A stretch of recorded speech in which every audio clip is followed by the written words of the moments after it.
organic, unpredictable, unknown, lovely, beautiful, a sense of fulfillment.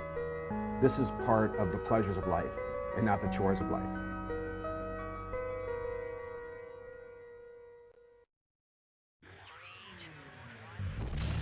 Coming up on Daily Iowan TV. President Obama kicked off his two-day tour of America right here in Davenport. I have you covered on everything the president said. And battle for the ballot. Coming up, I'll tell you one issue that you should be caring about for the upcoming election. And in sports, a quarterback controversy in Iowa City. Maybe. We'll have the details coming up. That's all coming your way next. Daily Iowan TV starts now. I'm Tom Brokaw. For more than 100 years now, the University of Iowa community has been waking up to the Daily Iowan.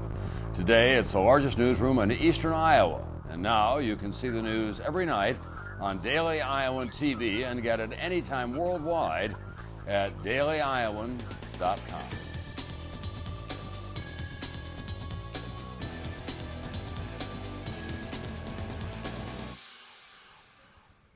Thanks for tuning into your Wednesday edition of Daily Iowan TV. I'm Christina Targos. And I'm Whitney Blakemore.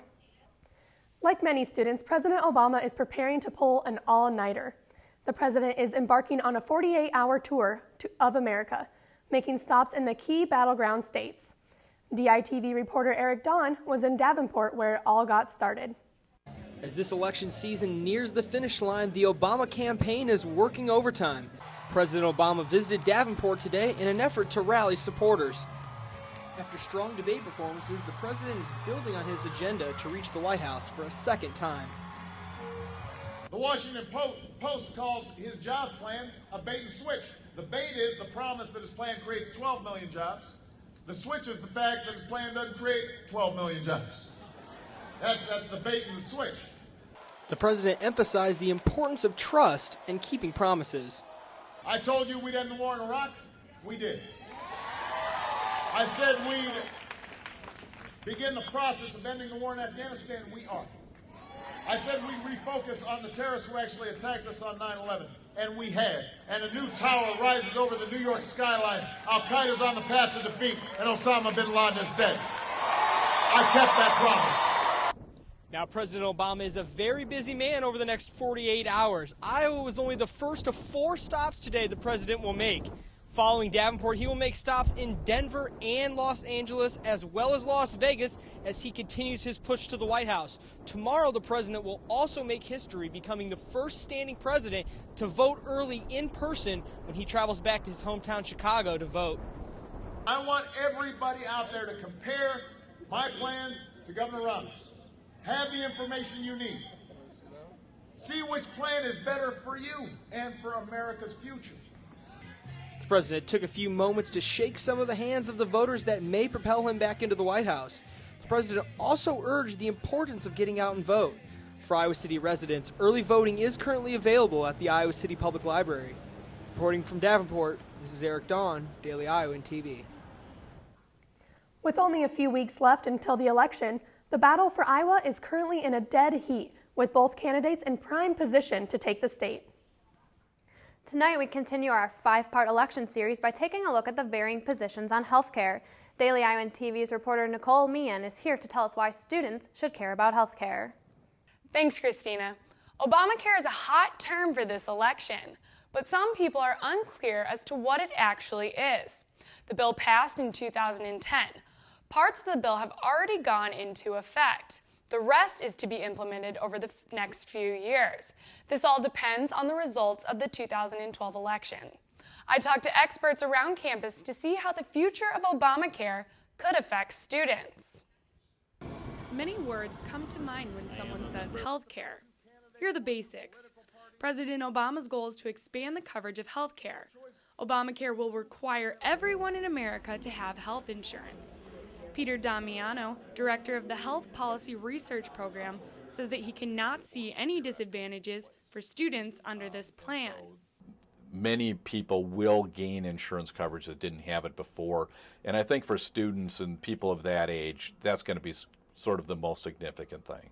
Professor Timothy M. Hagel with the UI Department of Political Science explains why not all students are on board. As you're just starting out, getting a career and so forth, you may not have a lot of additional cash to spend on insurance, which is one of the reasons why younger people usually don't want to spend money on insurance. Governor Mitt Romney is against the individual mandate. Republicans believe it will affect health care prices negatively and may encourage rationing of the health care. We all know that the candidates disagree on some issues when it comes to health care, but you may be surprised at how many topics they actually agree on. Both candidates believe that young adults should be able to stay on their parents' health insurance plans until the age of 26. They also both believe that people should not be discriminated against for having pre-existing health conditions. Only time will tell how Obamacare will affect business and the economy. While some of the candidates' goals may be similar, the way they want to achieve these goals differ. For more information, check this topic out in tomorrow's issue of the Daily Iowan. Years of temporary facilities for the University of Iowa art students may finally come to an end. The U.S. Department of Homeland Security is upholding FEMA's decision to replace the UI's Hancher Performing Arts Center, Art Building East, and the School of Music. More than $83 million was at stake in the decision. The dispute arose back in June when the Office of Homeland Security issued a report that the FEMA should not pay to replace the building in a new location. Governor Branstad said the decision was long overdue and says that the university can finally move closer to a full recovery after the 2008 floods. And most importantly, students can take advantage of the full working facility. Still to come on Daily Iowan TV, see which Iowa City restaurant caught fire Wednesday morning. And in sports, a big game coming up for Iowa volleyball. We have the preview. But first, let's check in with Kara Bimschlager for a look at the local weather. Thanks, Christina. We had surprising heat today, but it looks like the temperatures are going to return to the 40s to finish out the week. Now, we've had a little break from all the rain lately, but if you thought it was over, you're sadly mistaken. Tomorrow looks like the tail end of the rainy week with 68 degrees and an 80% chance of storms in the morning and 46 degrees and a 90% chance of storms in the afternoon. It should all be cleared out, however, by the nighttime to kick off Halloween weekend. Temperatures for tomorrow night will be around 43 degrees and partly cloudy. And now for your 6-day forecast. The weekend looks pretty consistent with temperatures staying at about 46 degrees and partly cloudy all weekend. Going into next Monday, Monday will be 48 degrees and partly cloudy, and Tuesday should be around 52 degrees and partly cloudy. That's all for me back at weather. Back to you guys at the desk. Residents of the 3-tower apartments evacuated their building after a fire broke out in Megabyte. 5 fire trucks arrived to 335 South Gilbert Street around 10 Wednesday morning. Officials said the fire climbed the walls and reached the sprinkler system, keeping the flames under control. Battalion Chief Brian Platts said the department arrived soon enough to contain the fire. He estimated about $20,000 of property damage and about $20,000 more for content damage. The cause of the fire is still under investigation. The UI hospital employee is accused of buying equipment with the hospital's money and selling it on eBay. Jennifer Whitmore Meyer oversaw the UIHC spending for 9 years. The hospital fired Whitmore last January. A state audit report revealed that the UI hospital and clinics improperly spent over $270,000 during Whitmore Meyer's employment. Officials continued the investigation, which began last November. And now let's take a look at what's happening outside of Iowa City. The U.S. government is suing Bank of America for fraud. The Justice Center is seeking $1 billion from the Bank of America. They claim they sold defective mortgages in a program called The Hustle. Bank of America then sold these defective mortgages to the government-backed finance firms Fannie Mae and Freddie Mac. The hustle resulted in a $1 billion loss to the companies and to taxpayers. Bank of America already agreed to an $8.5 billion settlement last year to paid to investors involved in more fraudulent mortgages. This is the first lawsuit involving Fannie and Freddie Mac in the economy crash. The terrorist planning to blow up the Los Angeles International Airport is going to spend 37 years in jail. A judge sentenced Ahmad Rissam for his planned attack on the bridge back in 1999. Police arrested Rissam when he drove his truck full of explosive off a ferry. His sentencing has been reversed twice on appeal. And now for your Hawkeye sports update, let's go to Kate Constable. Hello and welcome back to the Daily Iowan TV Sports Studio. Let's start today's show by flashing back to 2009, where a young Iowa quarterback nearly led the Black and Gold to a Big Ten title on the road at Ohio State and even had the traveling fans in Columbus chanting his name. A lot can change in a few years, though. Daily Iowan TV Sports' Josh Bolander tells you why. Welcome to everybody. There's weeks like that. Just, get going here real quick there. It's just something where you got to keep going. It comes with the territory of being a Division I quarterback. Win and be celebrated. Lose, and well... After 7 games, how do you evaluate the As offense struggles, people point to what would it take for you to sit James? Why would you not play enough? How far ahead of the other quarterbacks is James? Has there been any real competition at that spot this year? Has he pushed James Vandenberg? He's our starting quarterback, if that's what you're asking, and we all believe in James.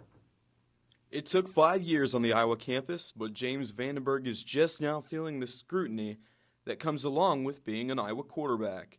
The Keokuk, Iowa native, who dreamed of playing for the Black and Gold growing up, has without a doubt struggled. And while the numbers are certainly not on the same level as last season, how quickly Iowa supporters forget about the promise of a young James Vandenberg who played flawlessly in place of an injured Ricky Stanzi at Ohio State, something not lost on head coach Kirk Ferentz when addressing his backup quarterback, Jake Rudock. I think he's got the potential to be a good quarterback. In terms of, you guys have seen him in practice. I mean, he looks like he did in August at the open practices. I think he's a good thrower. I think he's got a good command. He works extremely hard. He's a lot like James Vandenberg in my mind. What the Iowa fan base must realize is that 4-3 doesn't mean a season is lost, especially with the Northwestern team lurking with Big Ten revenge on their minds, and Ferentz showing no signs of backing down. Let's just hope for everyone's sake his senior captain can get things back on track and not continue fading down the stretch. Josh Bolander, Daily Iowan TV Sports. Well, the Hawkeye volleyball team returns to action tonight at Carver Hawkeye Arena, facing off with #1 ranked Penn State. So as you can imagine, the Hawks will have their hands full tonight against the Nittany Lions. But on the bright side, Coach Dingman does have a pretty good track record against nationally ranked opponents. The Hawkeyes have beaten a ranked team in 4 out of 5 seasons while Dingman has been coaching at Iowa. The Hawkeyes will have a little luck on their side tonight, though, as fans are all encouraged to dress in gold for the game they're calling the Gold Match. Well, that's all here for us in sports. Back to you at the desk. Thanks, Kate.